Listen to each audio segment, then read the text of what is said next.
It's the longest bayou in the world, Bayou Bartholomew, going from Pine Bluff all the way into Sterlington, Louisiana. That's more than 350 miles.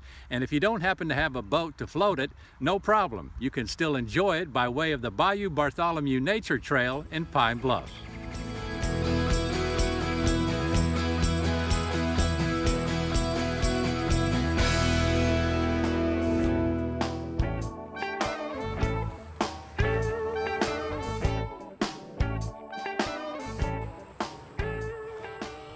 Bayou Bartholomew was named after Saint Bartholomew by French-speaking Catholic settlers of the lower Mississippi River Valley.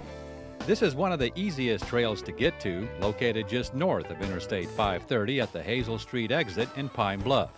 It's a 1 3/4 mile loop trail, and for a leisurely visit, allow yourself at least 2 hours. The trail area is something that we wanted to put in Pine Bluff, somewhere that people could, a large number of people might be able to get out and see a little bit of what it's like, at least in its headwater areas. And most of this land through Pine Bluff along the bayou is within the floodplain and not really developable anyway. So we thought it might be good for recreational areas, for hiking. There's probably a good 9 miles of stream length through Pine Bluff. We were able to get some easements from land that the Highway Department owned as well as the city and establish this nature trail.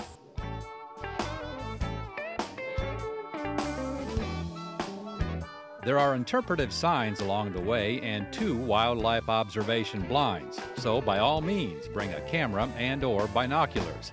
Also, a swamp environment isn't the only habitat the trail offers.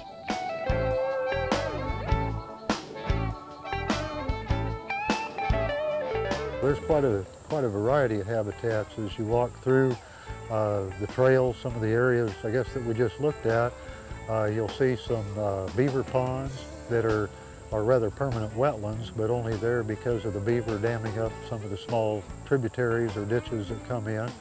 And of course, they provide habitat for everything from waterfowl to salamanders to various kinds of turtles and snakes and other sorts of creepy crawly things, but some quite unique habitat. There's mixed hardwood forests where you will see large pine trees on some of the slightly higher ground. It may only be a foot or 2 higher than the surrounding ground.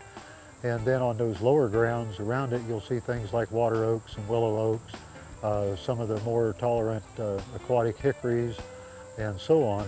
And you'll see some forests that have been cut maybe 30 years ago, where you see rather small diameter hardwoods and they're rather dense, to some more open canopy like we have over here, open understory with much larger trees that are quite a bit older.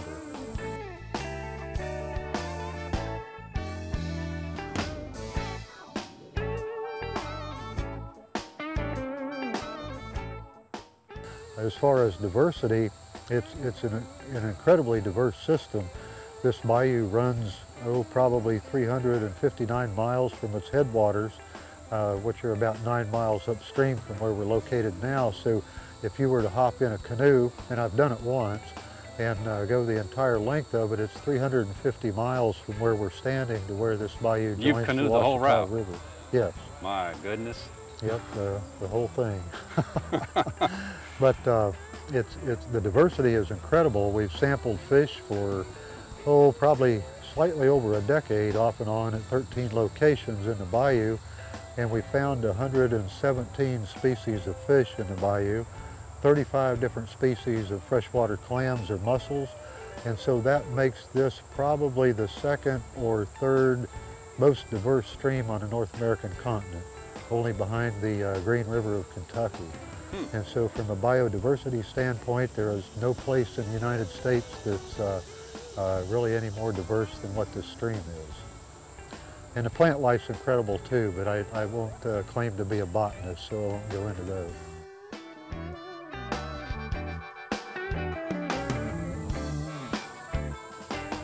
We might add this word of caution. If you plan on venturing onto this trail during the warm, muggy months, you will encounter plenty of mosquitoes, fire ants, which are right next to the trail, and snakes. So it's up to you as far as just how much adventure you want or can take.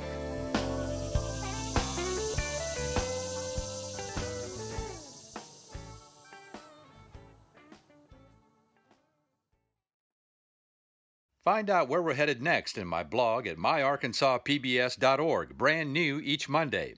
And don't forget to download the Engage Arkansas PBS app for some really cool Trails photo frames and details about how to enter our Trails contest.